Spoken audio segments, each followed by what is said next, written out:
اللهم صل على سيدنا محمد یا رب صل وسلم. بسم اللہ الرحمن الرحیم. آج تفسیر سورہ والنازعات چل رہی تھی، اب اس کی ہم مختصر تفسیر کر لیتے ہیں. آپ انشاءاللہ اس کو جلدی اس کے میں آپ کو مفہوم بیان کرتا ہوں. اللہ تعالیٰ نے اس صورت میں قسم اٹھائی والنازعات غرقا، ان فرشتوں کی قسم جو کھینچتے ہیں روح کو غرق ہو کر، گھس کر. جو نافرمان لوگ ہیں نا، ان کی روح نکلتی ہے بہت مشکل سے، لیکن یہ دنیا میں محسوس نہیں ہوتی، یہ سب برزخ کی چیزیں ہیں. یعنی بعض دفعہ ایسے ہوتا ہے کہ ہمیں نیک آدمی لگے گا کہ وہ مشکل سے مر رہا ہے، تکلیف میں ہوگا، برا آدمی لگے گا کہ کوئی پتہ ہی نہیں چلا. تو یہ سب برزخ کی چیزیں ہیں، جو عالم برزخ میں اس کو محسوس ہو رہا ہوتا ہے. کیونکہ نافرمان آدمی کو جب برزخ کی چیزیں نظر آتی ہیں، جہنم کے عذاب اور آگ کا عذاب، تو وہ روح چاہتی نہیں ہے کہ جسم سے نکلے. تو اللہ فرماتے ہیں ان فرشتوں کی قسم جو جسم میں گھستے ہیں، غرق ہوتے ہیں اور اس کی روح کو کھینچتے ہیں. اس کی تفسیر اس طرح سے علماء بیان کرتے ہیں جیسے ایک مخمل کا کپڑا جھاڑیوں میں اٹک جائے، اور جھاڑیوں میں مخمل کا کپڑا اٹک جائے. والناشطات، ہاں تو اس کی تفسیر علماء بیان کرتے ہیں کہ جیسے ایک مخمل کا کپڑا جھاڑیوں میں اٹک جائے نا، تو آپ اس کو کیسے کھینچتے ہیں، کتنا زور لگانا پڑتا ہے اس کو کھینچنے کے لیے. تو ایسے ہی نافرمان آدمی کی روح جسم میں ایسے اٹکتی ہے، اور فرشتے اس کو اسی طرح تکلیف دے کر کھینچتے ہیں، کیونکہ وہ جسم سے نکلنا نہیں چاہتی. والناشطات نشطا، ان فرشتوں کی قسم جو صرف گرا کھولتے ہیں، یعنی روح تو پہلے ہی پھڑکنا چاہ رہی ہوتی ہے. والسابحات سبحا، ان فرشتوں کی قسم جو تیرتے ہوئے روح لے کے بھاگتے ہیں. فالسابقات سبقا، پھر کیا کرتے ہیں وہ کہ ایک دوسرے سے سبقت لیتے ہیں. فالمدبرات امرا، پھر وہ تدبیر کرتے ہیں. فالسابقات سبقا، اور پھر ایک دوسرے سے سبقت کرتے ہیں. فالمدبرات امرا، اور پھر کسی معاملے کی یعنی معاملے کی تدبیر کرتے ہیں کہ اس کو عذاب دینا ہے یا اس کو اچھے ٹھکانہ دینا ہے. یوم ترجف الراجفہ، میں نے بتایا تھا نا جواب قسم محذوف ہے، یعنی اللہ فرماتے ہیں یہ فرشتوں کا یہ عمل اس بات کی دلیل ہے کہ ایک دن حساب و کتاب کا آنے والا ہے اور انسان کو ایسے چھوڑ نہیں دیا جائے گا. یوم ترجف الراجفہ، یہ وہ دن ہوگا جس دن کانپنے والی کانپے گی، یعنی زمین کانپے گی. تتبعها الرادفہ، اس کے پیچھے ایک اور قیامت آئے گی، یعنی دوسرا سور آئے گا. قلوب یومئذ واجفہ، دل جو ہے اس دن کانپ رہے ہوں گے. ابصارها خاشعہ، ان کی آنکھیں جھکی ہوئی ہوں گی. یقولون انا لمردودون فی الحافرہ، یہ وہ بدبخت تھے جو کہا کرتے تھے کیا ہم دوبارہ پچھلی حالت میں لوٹائے جائیں گے. اذا کنا عظاما نخرہ، کیا ہم بوسیدہ ہڈیاں ہو جائیں گے، اس کے بعد یہ کام ہوگا. قالوا، پھر یہ کہتے تھے تلک اذا کرۃ خاسرہ، اگر یہ واقعی ہوگا تو یہ تو بڑے خسارے والا لوٹنا ہوگا. نہیں مذاق اڑایا کرتے تو بڑا نقصان ہو جائے گا بھائی اس سے. تو فإنما هي زجرۃ واحدہ، اللہ نے فرمایا یہ ایک زوردار آواز ہوگی. فإذا هم بالساہرہ، یہ سب لوگ ایک میدان میں کھڑے ہوئے ہوں گے. پھر اللہ نے حضرت موسیٰ علیہ السلام کا مختصر واقعہ بیان کیا. هل اتاک حدیث موسیٰ، کہ کیا تمہارے پاس موسیٰ کی خبر پہنچی. یعنی یہ پہلے بھی جن لوگوں نے انکار کیا ان کا حشر دیکھو کیا ہوا ہے. اذ نادى ربہ، جب رب نے ان کو پکارا. بالواد المقدس، مقدس وادی میں جس کا نام طویٰ تھا. اور کیا کہا، اذهب الى فرعون انہ طغى، اے موسیٰ فرعون کے پاس جائیں، اس نے سرکشی کی ہے. فقل، اس سے جا کے کہیں، هل لك الى ان تزکا، کیا تو اس بات میں رغبت رکھتا ہے کہ تو پاک ہو جائے، تیرے گناہ معاف ہو جائے اور اللہ تجھے نیک لوگوں میں شامل کر دے. وَأَهْدِيَكَ إِلَىٰ رَبِّكَ، اور میں تجھے تیرے رب کی طرف رہنمائی کروں. فَتَخْشَىٰ، تاکہ تیرے دل میں خوف پیدا ہو جائے. فَأَرَاهُ الْآيَةَ الْكُبْرىٰ، موسیٰ علیہ السلام نے اس کو بہت بڑی نشانی دکھائی، لیکن فرعون نے جھٹلایا بھی، نافرمانی بھی کی. ثُمَّ أَدْبَرَ، پیٹھ پھیری. يَسْعَىٰ، کوشش کرتے ہوئے، یعنی اس نے کہا کہ موسیٰ علیہ السلام کو میں ناکام کر دوں گا، الٹا ان کے خلاف تدبیریں شروع کر دیں. فحشر، اور وہ تدبیر کیا تھی، لوگوں کو جمع کیا. فنادا، اور لوگوں میں ندا لگائی. فقال انا ربکم الاعلیٰ، میں ہوں تمہارا بڑا رب. فاخذہ اللہ نکال الآخرۃ والاولیٰ، اللہ فرماتے ہیں اللہ نے اس کو پکڑ لیا، دنیا کی پکڑ بھی، نکال کہتے ہیں پکڑ کو، دنیا کی پکڑ بھی اور آخرت کی پکڑ بھی. ان فی ذلک لعبرۃ لمن یخشیٰ، اللہ فرماتے ہیں بے شک اس میں عبرت ہے اس شخص کے لیے جو ڈرتا ہے. یہ فرعون کا جو واقعہ ہے نا، تو تورات میں بھی ہے، انجیل میں بھی ہے، یعنی جتنی آسمانی کتابیں ہیں اور جتنے آسمانی مذاہب ہیں سب اس کو مانتے ہیں. تو تواتر بھی سے کسی چیز کا نقل ہونا، یہ بھی اس خبر کے صحیح ہونے کی دلیل ہوتی ہے. یعنی اس پر اشکال ہوتا ہے نا، اللہ کہتے ہیں اس فرعون کے واقعے میں عبرت ہے، تو بھائی جو اللہ کے کلام کو مانتا ہی نہیں ہے اس کے لیے کیسے عبرت ہوگی؟ وہ تو کہتے وہ ہو سکتا ہے کہ فرعون کا واقعہ ہوا ہی نہیں ہے. تو یہ جو خبریں تواتر سے چلی آئی ہیں نا کہ آج بھی یعنی جو آسمانی مذاہب ہیں نا دنیا میں سب سے زیادہ وہی ہیں یہودی، عیسائی اور مسلم. تو یہ تینوں اس بات کا اس پر متفق ہیں کہ فرعون کے ساتھ ایسا ہوا ہے. تو یہ تواتر اس کی علامت ہوتی ہے کہ اتنا بڑے جھوٹ پہ اتنے سارے لوگ جمع ہو نہیں سکتے. یعنی ایسا ہو نہیں سکتا کہ ایک جھوٹی خبر ہو اور اس پر آدھی سے زیادہ دنیا اس کی تصدیق کر رہی ہو. تو اللہ فرماتے ہیں بے شک اس میں عبرت ہے اس شخص کے لیے جو ڈرتا ہو. پھر کیونکہ قیامت کا انکار کرنے والوں کے سامنے ایک ہی دلیل ہوتی ہے کہ ہماری عقل میں یہ بات آتی نہیں ہے کہ جب مر کے بوسیدہ ہو جائیں گے، ہڈیاں ہو جائیں گے، دوبارہ کیسے زندگی ہے. بس وہی ایک جو ہے نا ایک ہی اشکال کو دہراتے رہتے ہیں. یہ پاسبل نہیں ہے، آج تک کبھی ہم نے زندہ ہوتے ہوئے دیکھا نہیں ہے. تو اللہ فرماتے ہیں بھائی یہ تمہارے لیے ممکن نہیں ہے، اللہ کے لیے ممکن ہے. یہ تم تھوڑی خود سے، یہ سائنسدان تھوڑی زندہ کریں گے، اللہ زندہ کرے گا. تو اللہ فرماتے ہیں اانتم اشد خلقا، تمہیں پیدا کرنا زیادہ مشکل ہے ام السماء، یا آسمان کو. بنا اس اللہ نے تو آسمان بنا دیا. تو وہ جو اللہ اتنے بڑے بڑے آسمان اور یہ سب چیزیں بنا سکتا ہے تمہیں دوبارہ پیدا کیوں نہیں کر سکتا؟ اور قرآن میں ایک اور جگہ پر آتا ہے کہ جو پہلی دفعہ بنا سکتا ہے وہ دوسری دفعہ تو بطریق اولا بنا سکتا ہے. دوسری دفعہ میں تو ریپیئرنگ ہوتی ہے نا. قرآن میں یہ مضمون بھی آتا ہے کہ جو پہلی مرتبہ بناتا ہے، پہلی مرتبہ بنانا تو مشکل ہے، تو جس نے پانی کے قطرے سے پہلی مرتبہ بنا دیا تمہیں، وہ دوسری دفعہ کیوں نہیں بنا سکتا؟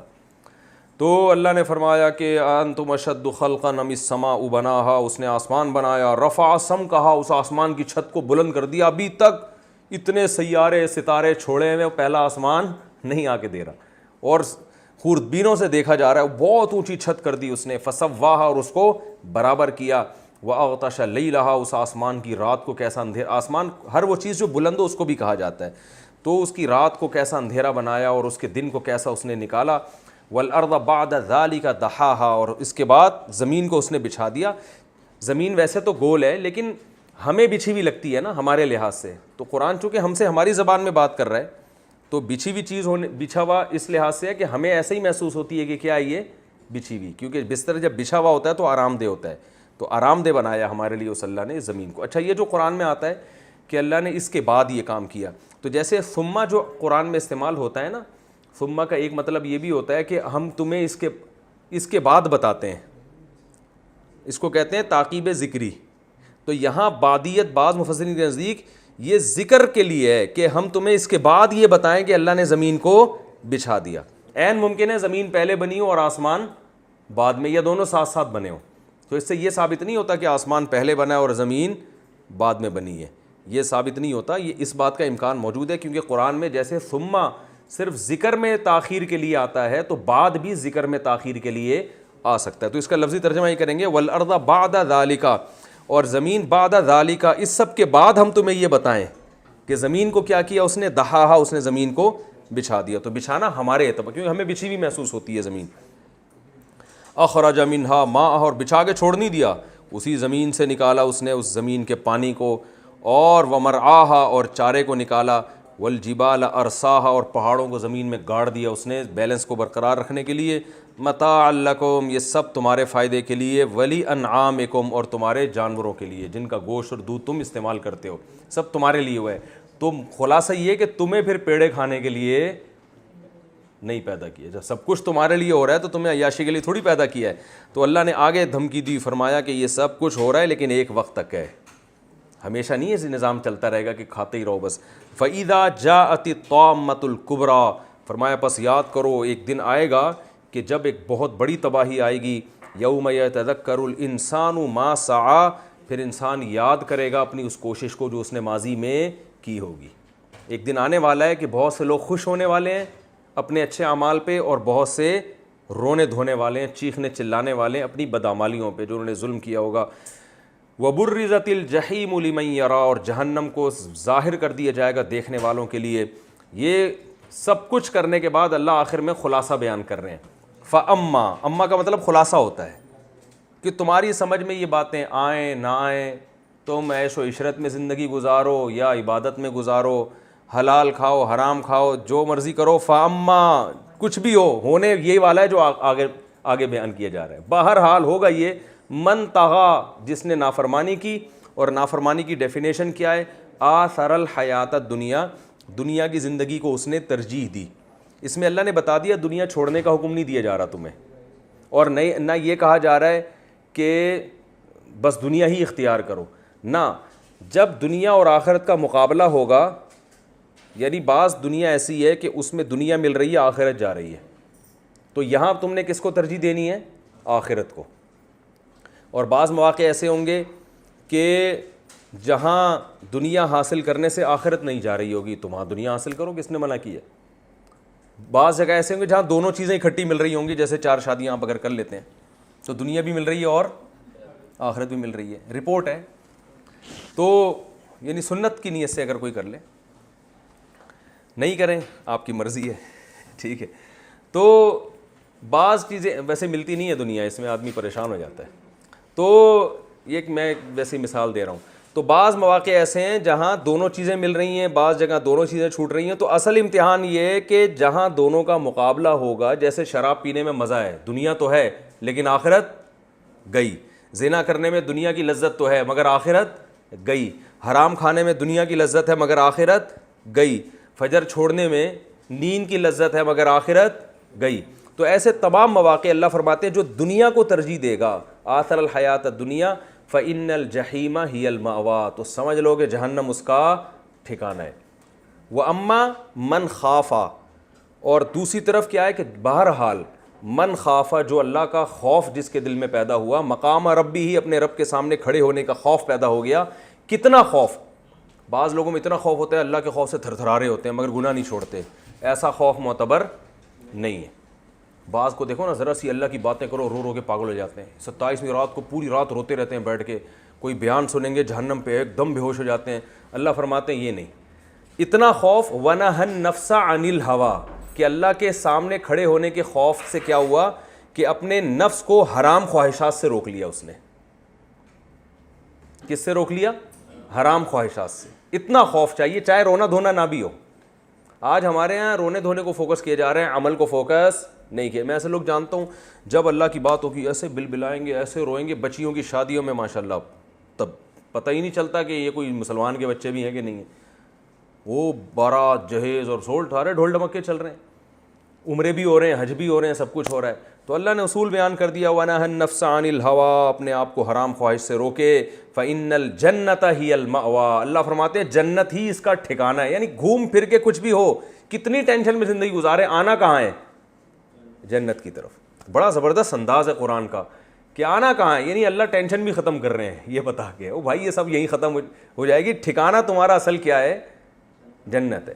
فَإِنَّ الْجَنَّةَ هِيَ الْمَأْوَىٰ. اب یہ چونکہ یہ سب قیامت کے بعد ہوگا تو فوراً سوال ہوتا ہے يَسْأَلُونَكَ عَنِ السَّاعَةِ أَيَّانَ مُرْسَاهَا, یہ فوراً پوچھتے ہیں بھائی ٹائم بتائیں یہ ہوگا کب. یہ فوراً کیا پوچھتے ہیں؟ ٹائم بتائیں بھائی, یہ تو پتہ نہیں ہم کتنے 10 سال 20 سال 50 سال کب تک عمل کرتے چلے ہیں, تو قیامت کا ٹائم بتائیں. يَسْأَلُونَكَ عَنِ السَّاعَةِ أَيَّانَ مُرْسَاهَا, آپ سے پوچھتے ہیں قیامت کب آئے گی. اللہ فرماتے ہیں فِيمَا أَنْتَ مِنْ ذِكْرَاهَا, اے نبی آپ کو کیا اس کے تذکرے سے, آپ کس چیز میں ہیں اس کے تذکرے سے. آپ کی یہ ذمہ داری نہیں ہے کہ قیامت کے ٹائم بتائیں لوگوں کو. انما انت منذر من یخشاہا, آپ کا کام صرف ان لوگوں کو ڈرانا ہے جو ڈریں اس سے. جو ڈرنے والے ہیں وہ ڈر جائیں گے, جو نہیں ڈرنے والے وہ ڈیٹ کی تفصیل میں ہی لگے رہیں گے کب آئے گی, صحیح ہے نا. انما انت منذر من یخشاہا کأنہم, ہاں اتنا ہم بتا دیں کہ جب آئے گی تو ان کو ایسا لگے گا, یوم یرونہا, جس دن یہ قیامت دیکھیں گے تو ایسا لگے گا, لم یلبسو, یہ دنیا میں رہے ہی نہیں ہیں, الا عشیۃ او ضحاہا, ایک رات یا اس رات کی ایک صبح. جب آئے گی نا تو دوسرے مقام پہ بھی قرآن میں آتا ہے, یہ کہیں گے ہم تو رہے نہیں دنیا میں, ہمیں تو اللہ نے ہمیں عمل کا اور موقع ہی نہیں دیا, اتنی جلدی تھوڑی, ابھی تو کوئی ٹائم تو ملتا نا ہمیں, کچھ ہم دنیا میں رہتے کچھ اعمال کرتے, ابھی تو بہت جلدی آ گئی ہے. تو اس وقت یہ حالت ہوگی. اللہ تعالیٰ سمجھنے کی عمل کی توفیق عطا فرمائے. چلیں بھائی.